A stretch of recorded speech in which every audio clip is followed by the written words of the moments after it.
Hey all, I have listed some of the topics to be discussed today. The first topic is Intel Capital is set to invest in Reliance Jio.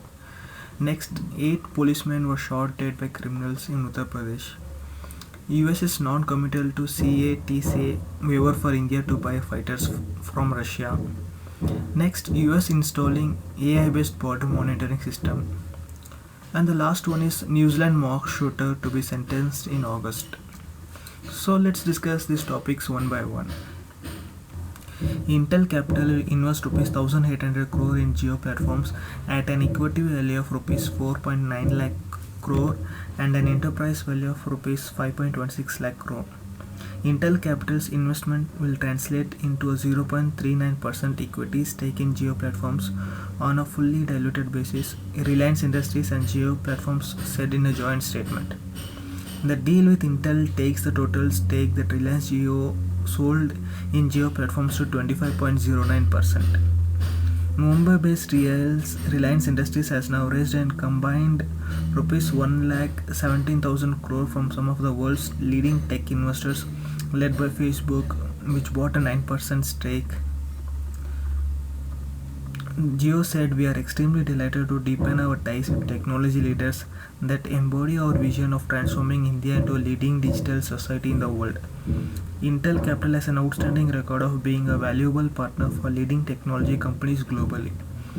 We are therefore excited to work together with Intel to advance India's capabilities in cutting-edge technologies that will empower all sectors of our economy and improve the quality of life of 1.3 billion Indians," Mukesh Ambani said in a statement. At least 8 Uttar Pradesh police personnel, including a deputy superintendent of police, were killed in an encounter with criminals in Kanpur, officials said on Friday. The encounter took place when the police team was approaching to arrest Vikas Dubai, a history shetter facing 60 criminal cases in Dikru village under Chaubayar police station on the intervening night of Thursday and Friday, police said. As the police team was about to reach the hideout of the dreaded criminal, a hail of bullets was showered on them from a building rooftop, leaving Deputy SP Devendra Mishra, 3 sub-inspectors and 4 constables dead.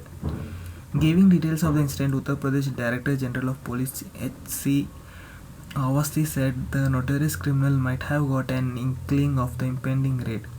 He and his henchmen put up a massive roadblocks to prevent the police personnel from proceeding towards their hideout. As the police team was caught unaware, the criminals fired at them from a building rooftop, leading to the deaths, the DG said. On getting information about the incident, the senior inspectors rushed to the spot where a forensic team has started investigations. The forensic team will be joined by another team from Lucknow.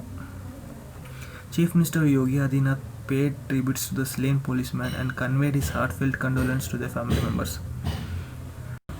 The United States remained non-committal even as New Delhi has asked President Donald Trump's administration for exemptions from sanctions to clear its way to procure from Russia 21 MiG-29 and 12 Sukhoi MKI fighter aircraft for the Indian Air Force. The ongoing military standoff along the disputed India-China boundary prompted New Delhi to fast-track the procurement of the fighter aircraft from Russia. The procurement, however, may make India vulnerable to the US sanctions under Countering America's Adversaries Through Sanctions Act (CAATCA). New Delhi already started a discussion with the US arguing for exemption from the sanctions mandated by the CAATCA. Trump administration, however, remained non-committal, underlining that the CAATCA itself had no provision for exemptions for India or any other particular country entering into a defense deal with Russia, and the US Secretary of State Mike Pompeo would take calls on imposing sanctions mandated by the 2017 Act or granting exceptions on case-to-case basis. The two sides are likely to continue talks on the issue. New Delhi's envoy to Washington DC, Taranjit Singh Sadhu, will meet US Deputy Secretary of State Stephen Biegun later on. Defense Minister Rajnath Singh and his US counterpart Mark Esper may speak each other over the telephone soon. The US Border Control Agency said Thursday it was expanding an unmanned monitoring system based on artificial intelligence on the US-Mexico frontier, granting a key contract to Silicon Valley startup Anduril Industries. Customs and Border Protection (CBP) has been responsible for President Donald Trump's controversial steel wall along the 2,000-mile boundary. But with a store 200 miles of mostly replacement barrier put up so far, it is turning up to high-tech monitoring to plug the gaps. CBP plans to install 200 autonomous surveillance towers by 2022 after a 2-year pilot project using 4. The solar power towers scan the border area for movement and then identify the source, whether vehicle, personal, or animal, using artificial intelligence based software. It alerts border patrol agents if it determines that action is needed. These towers give agents in the field a significant leg up against the criminal networks that facilitate illegal cross-border activity, Chief of CBP's Enforcement Armed Border Patrol said. The more our agents know about what they encounter in the field, the more safely and effectively they can respond, they said. An Australian white supremacist who murdered 51 Muslim worshippers in last year's New Zealand mosque shootings will be sentenced next month after delays caused by coronavirus pandemic, court documents reveal Friday.